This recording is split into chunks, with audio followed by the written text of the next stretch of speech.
Costa Rica के जंगल को दिखाया जाता है जहाँ हेलीकॉप्टर से बाहर आता है इस मूवी का हीरो, जिसका नाम होता है डॉक्टर माइकल मॉर्बियस। वो कुछ साइंटिस्ट और कुछ क्रू मेंबर्स के साथ एक केव के सामने आता है, जहाँ पर डॉक्टर माइकल बताता है कि इस केव में वेम्पायर बैट्स रहती है और अभी मैं उन्हें बाहर बुलाने वाला हूँ। इसके बाद माइकल एक आदमी को पैसे पकड़ाता है और अपना हाथ काट कर केव की तरफ कर देता है, जिसकी वजह से केव से वो बैट्स बाहर आने लगती हैं उसके खून को स्मेल करके। इसके बाद हमें 25 साल पहले के फ्लैशबैक को दिखाया जाता है, जहाँ ग्रीस में हम देखते हैं छोटे माइकल को, जो एक डॉक्टर एमएल की केयर में रहता है। यहाँ पर हम ये भी जान पाते हैं कि माइकल को एक रेयर ब्लड डिजीज है। फिर डॉक्टर एमएल माइकल को एक दूसरे नए बच्चे से मिलवाता है, तब माइकल उस बच्चे का नाम चेंज करके माइलो रख देता है, क्योंकि वो बच्चा अभी जिस बेड पर था वहाँ पहले माइलो हुआ करता था। फिर माइकल उस नए बच्चे यानी माइलो से कहता है कि मैं बचपन से ही यहाँ पर रहता हूँ। वो बताता है कि मुझे एक ऐसी बीमारी है जो कभी ठीक ही नहीं हो सकती। माइकल और माइलो आपस में बातें कर रहे होते हैं, तो तभी स्कूल के कुछ बच्चे बाहर से उनका मजाक बना रहे होते हैं, लेकिन तभी अचानक से माइलो बेहोश हो जाता है क्योंकि उसकी मशीन ने काम करना बंद कर दिया होता है। तो माइकल चिल्लाकर नर्स को बुलाने की कोशिश करता है और अब माइकल खुद उस मशीन को एक स्प्रिंग की मदद से ठीक कर देता है। मशीन ठीक होते ही माइलो भी होश में आ जाता है। अब डॉक्टर एमएल ये देखकर काफी हैरान हो जाते हैं कि माइकल ने इतनी कॉम्प्लिकेटेड मशीन को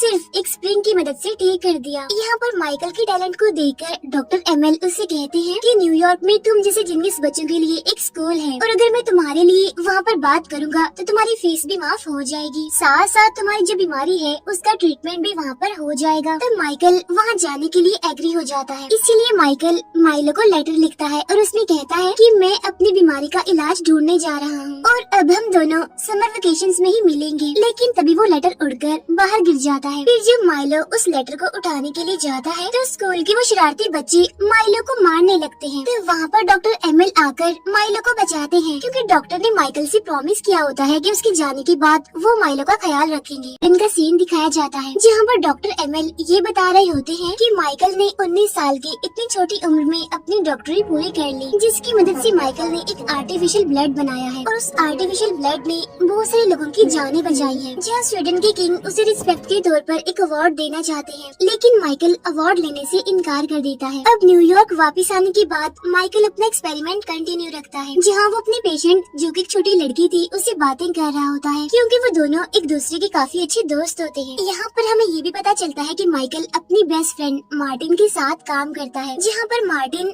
माइकल को बताती है कि न्यूज़पेपर में हेडलाइन छपी है कि तुमने अवार्ड लेने से इनकार कर दिया। फिर वो माइकल से पूछती है कि माइलो को पता है कि तुमने इंसान और बैट के डीएनए को मिलाया है, लेकिन माइकल इस सवाल का कोई जवाब नहीं देता। यहाँ पर मार्टिन देखती है कि माइकल अपने साथ कोस्टा रिका से बहुत सारे बैट्स लाया होता है और उसने उन्हें एक फिश टैंक में बंद करके रखा हुआ है। ये देखकर मार्टिन कहती है कि इससे तुम्हारा लाइसेंस जा सकता है, लेकिन माइकल को तो इस बात से कोई फर्क नहीं पड़ता। इसके बाद माइकल एक बैट पर एक्सपेरिमेंट कर रहा होता है और बताता है कि बैट्स सिर्फ खून पीती है और खून को डाइजेस्ट करने के लिए उनका खास किस्म का सलाइवा होता है। और अब माइकल अपने डीएनए को वेम्पायर बैट्स के जीन से मिलाएगा, जिससे होगा ये कि उसकी ये बीमारी जो कि लाइलाज है वो ठीक हो सकती है। अब माइकल अपने मिस्टीरियस से एक्सपेरिमेंट को बताते हुए कहता है कि हमें कभी कभी अपनी लिमिट्स को क्रॉस भी करना चाहिए, वरना हम जिस्म को ठीक करने के लिए ना तो कोई मेडिसिन होगी और ना ही हमारे पास कोई उम्मीद बचेगी। इन बातों ही बातों में माइकल का सीरम भी रेडी हो जाता है और वो अपने इस टेस्ट को उसके एक सब्जेक्ट जो कि एक चूहा था उसमें इंजेक्ट कर देता है, जिससे वो चूहा देखते ही देखते मर जाता है। तब माइकल ये देखकर डिसअपॉइंटेड हो जाता है और कहता है कि मुझे अपने फ्रेंड माइलो को किसी तरह बचाना है, जिस पर मार्टिन कहती है कि हाँ ठीक है, लेकिन इस तरह नहीं। लेकिन तभी माइकल की वो फीमेल पेशेंट यानी उस बच्चे को कुछ होने लगता है, क्योंकि उसका टेम्परेचर अचानक से बहुत बढ़ गया होता है, जहाँ माइकल एक सिरिंज उसमें इंजेक्ट कर देता है और उसे कोमा में भेज देता है। यहाँ पर मार्टिन माइकल से कहती है, देखो माइकल, वो चूहा मरा नहीं है, वो अभी जिंदा है।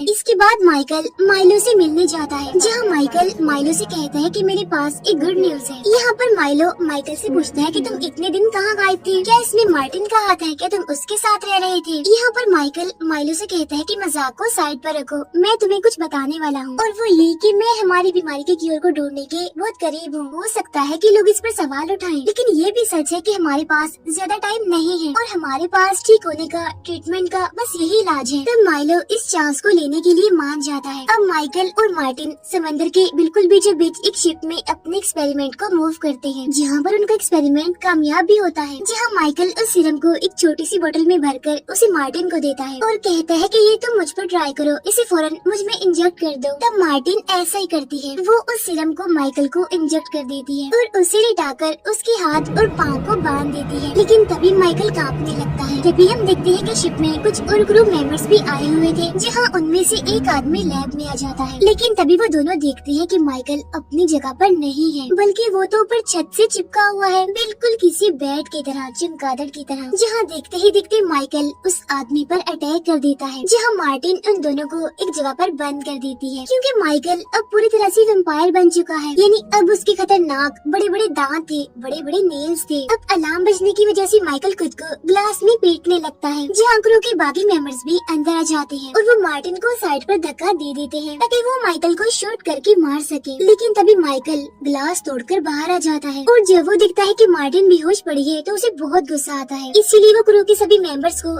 एक एक करके मारने लगता है। इसके बाद देखते ही देखते माइकल वैम्पायर से इंसान में बदल जाता है, जहाँ उसकी पूरी बॉडी असली हालत में आ जाती है। फिर माइकल दोबारा से अंदर जाता है और देखता है कि मार्टिन तो बेहोश है और सीसीटीवी फुटेज में देखता है कि उसने क्रू के सारे मेंबर्स के साथ क्या किया, उन्हें मार दिया। इसीलिए वो रेडियो के थ्रू जल्द से जल्द यहाँ मदद भेजने के लिए कहता है। तब FBI के लोग वहाँ शिप तक पहुँच जाते हैं, जहाँ दो एजेंट्स क्राइम सीन को इन्वेस्टिगेट कर रहे होते हैं और उन्हें बताया जाता है कि इस हादसे में एक लड़की जिसका नाम मार्टिन है वो जिंदा बच गई है, यानी वो सर्वाइवर है, और जिसने मदद बुलाने के लिए कॉल की थी वो यहाँ पर है ही नहीं। और हैरान कर देने वाली बात तो ये है कि इन डेड बॉडीज में खून का एक कतरा भी नहीं है। अब माइलो भी इस हादसे की न्यूज को देख रहा होता है। तब ये देखकर वो थोड़ा अपसेट हो जाता है। अब माइकल छुपकर हॉस्पिटल में मार्टिन से मिलने आता है और उसे कहता है कि डोंट वरी, मैं तुम्हें कुछ भी नहीं होने दूंगा। और अब जैसे ही माइकल अपने लैब में पहुंचता है तो फिर से वैम्पायर में बदलने लगता है। यानी अब उसे खून की भूख लग रही थी, उसे खून चाहिए था, इसीलिए वो अंदर जाकर अपना ही बनाया हुआ आर्टिफिशियल खून पीने लगता है। माइकल को पहले की निस्बत अब सब कुछ अलग लग रहा है। यानी जहाँ वो पहले चल भी नहीं पाता था, चलने के लिए उसे स्टिक चाहिए होती थी, अब उसकी भी जरूरत नहीं थी। यानी वो दौड़ भी सकता है, उड़ भी सकता है, जंप भी कर सकता है। लेकिन अब उसे नीड होती है, उसे तलब होती है इंसान की खून की। और खून की भूख मिटाने के बाद वो खुद को फ्रेश और फिट फील करता है। माइकल उस फिश टैंक में जाता है जहाँ पर उसने बैट्स को रखा हुआ था, लेकिन वो बैट्स माइकल को कुछ भी नहीं कहते, क्योंकि वो वैम्पायर बैट्स थी और माइकल भी तो अब वैम्पायर ही था। और अब माइकल बिल्कुल बैट्स की तरह ही चीजों को सेंस कर सकता था, उनको फील कर सकता था, और दिखता है कि आर्टिफिशियल खून का असर सिर्फ 6 मिनट तक ही रहता है, जिसके बाद वो फिर से वैम्पायर बनने वाला होता है और कमजोर फील करता है। और इसका सिर्फ एक ही इलाज होता है, वो होता है इंसान का खून। इसके बाद हम देखते हैं कि माइलो माइकल से उसके लैब में मिलने आता है, जहाँ उस टाइम माइकल की हालत काफी खराब होती है। वो माइलो से कहता है कि मुझे खून चाहिए। फिर जब माइकल खून पीता है तो माइलो उसे देखकर काफी हैरान हो जाता है कि वो खून पी रहा है और खड़ा भी हो सकता है अब क्योंकि माइलो भी चल नहीं सकता था, उसे भी चलने के लिए, खड़ा होने के लिए स्टिक की जरूरत होती थी, इसलिए वो भी माइकल से जिद करने लगता है कि मुझे भी वो सीरम चाहिए। लेकिन माइकल उसे वो सीरम देने से मना कर देता है, क्योंकि अगर ऐसा होगा तो लोग मरने लगेंगे, क्योंकि जाहिर सी बात है वो भी उस सीरम के बाद वैम्पायर बन जाएगा और लोगों को मारने लगेगा।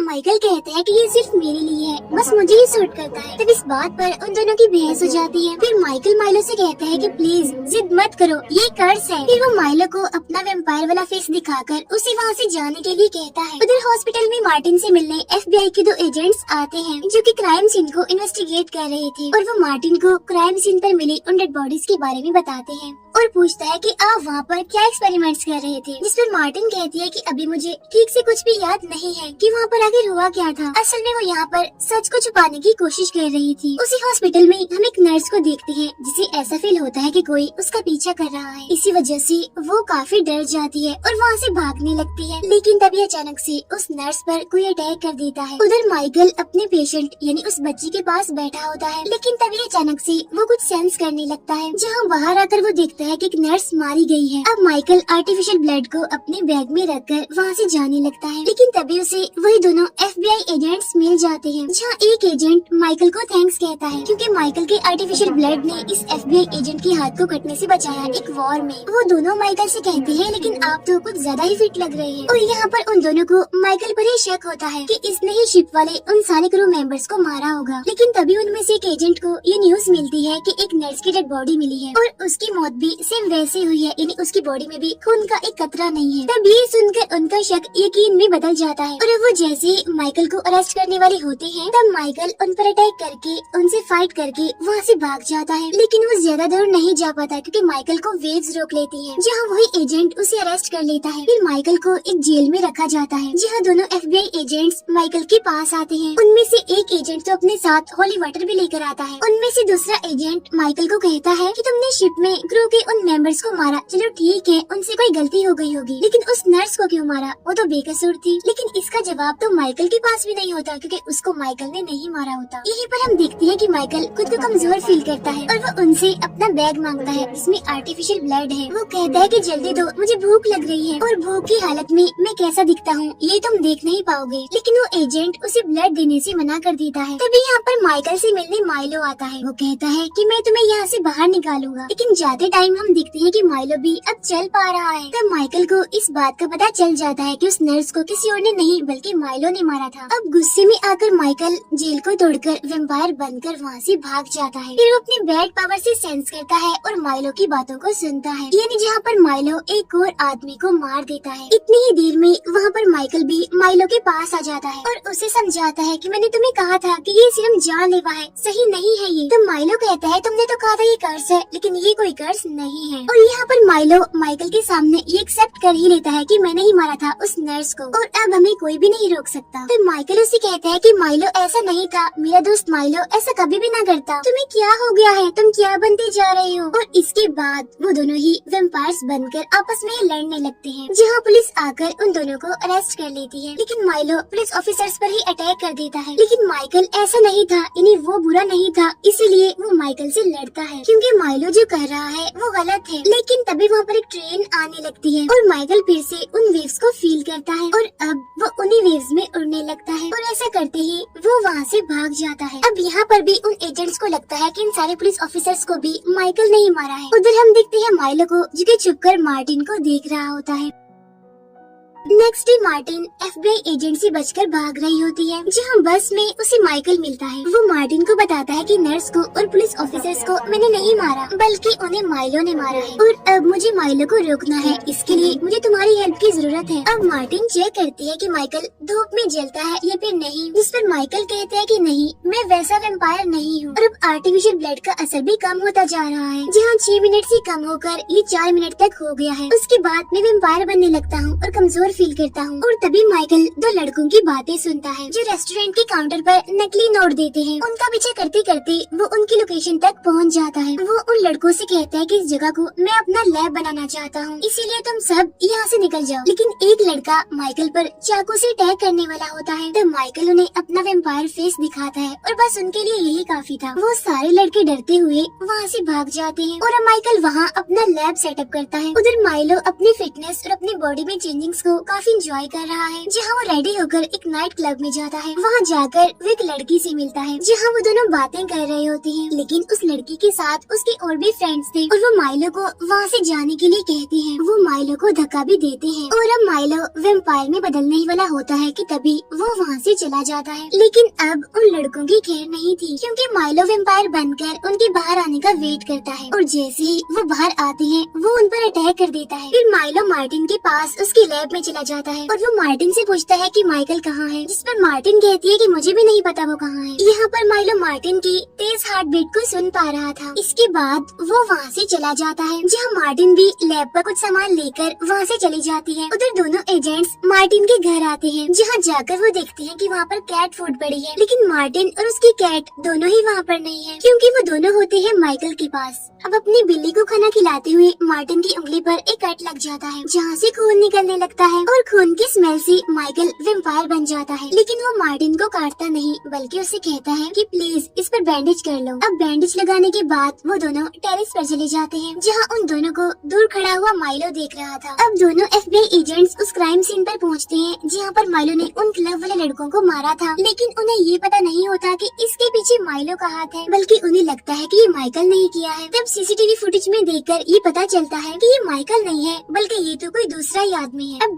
डॉक्टर एमएल भी यही न्यूज देख रहा था जिसमें क्राइम सस्पेक्ट माइकल मॉर्बियस को बताया जा रहा है, लेकिन सीसीटीवी फुटेज से पता चला कि किलर कोई और भी हो सकता है। जहाँ पर डॉक्टर एमएल को माइलो पर शक होता है, इसीलिए वो जाकर मिलता है माइलो से। यहाँ पर डॉक्टर को ये बात भी पता होती है कि माइलो ने भी उसी सीरम को यूज किया है, इसी वजह से ही तो वो ठीक हो गया। यहाँ पर डॉक्टर एमएल माइलो से कहता है कि मैं तुम्हारी मदद कर सकता हूँ। तो माइलो इस बात से काफी गुस्सा हो जाता है कि तुम हमेशा माइकल की साइड ही लेते हो और तुम मुझे अपना प्यार नहीं सिर्फ अपनी सिंपैथी दिखाते हो। और इसी वजह से माइलो डॉक्टर एमएल पर अटैक कर देता है और फौरन वहाँ से चला जाता है। उधर लैब में माइकल एक सीरम बनाता है और वो सीरम बैट्स की जान ले सकता है। और माइकल ने इस सीरम की 2 डोज बनाई होती है, एक अपने लिए एक माइलो के लिए। यहाँ पर माइकल मार्टिन से कहता है कि तुम्हें यहाँ से चले जाना चाहिए क्योंकि यहाँ पर खतरा है। लेकिन तभी माइकल को डॉक्टर एमएल कॉल करता है जो कि काफी बुरी तरह से इंजर्ड है। वो बताती है कि मैं माइलो से मिलने गया था और उसी ने ही मेरा ऐसा हाल किया है। इसी वजह से माइकल डॉक्टर एमएल से मिलने जाता है। यहाँ पर डॉक्टर माइकल से कहते हैं कि तुम्हें माइलो को रोकना होगा और ऐसे कहते ही डॉक्टर की मौत हो जाती है। और तभी यहाँ पर माइकल माइलो की आवाज सुनता है जहाँ वो देखता है कि माइलो ने मार्टिन को किडनैप कर लिया है और देखते ही देखते वो मार्टिन पर अटैक कर देता है। तब माइकल उड़ते हुए मार्टिन के पास जाता है। यहाँ पर मार्टिन माइकल से कहती है कि मैं भी तुम्हारी हेल्प करना चाहती हूँ माइलो को मारने में। फिर वो माइकल को अपना खून पिलाती है, लेकिन माइकल के खून का एक ड्रॉप मार्टिन भी पी लेती है। खून पीने के बाद माइकल काफी स्ट्रॉन्ग और पावरफुल फील कर रहा था, जहाँ वो जाकर माइलो से लड़ता है। माइलो अपने बड़े बड़े नेल से माइकल पर अटैक करता है और उसे काफी इंजर्ड कर देता है। तब यहाँ पर माइकल चिल्लाकर अपने साथियों को इन्हीं बैट्स को बुलाता है। तो वो बैट्स माइकल को चारों तरफ से घेर लेती हैं। इसके बाद वो माइलो पर अटैक कर देती है, जहाँ पर माइकल अपना बनाया हुआ सीरम माइलो में इंजेक्ट कर देता है, जहाँ माइलो अपने ह्यूमन फॉर्म में वापस आते ही मर जाता है। अब एफबीआई के दोनों एजेंट्स वहाँ पर पहुँच जाते हैं और वो बहुत सारी बैट्स को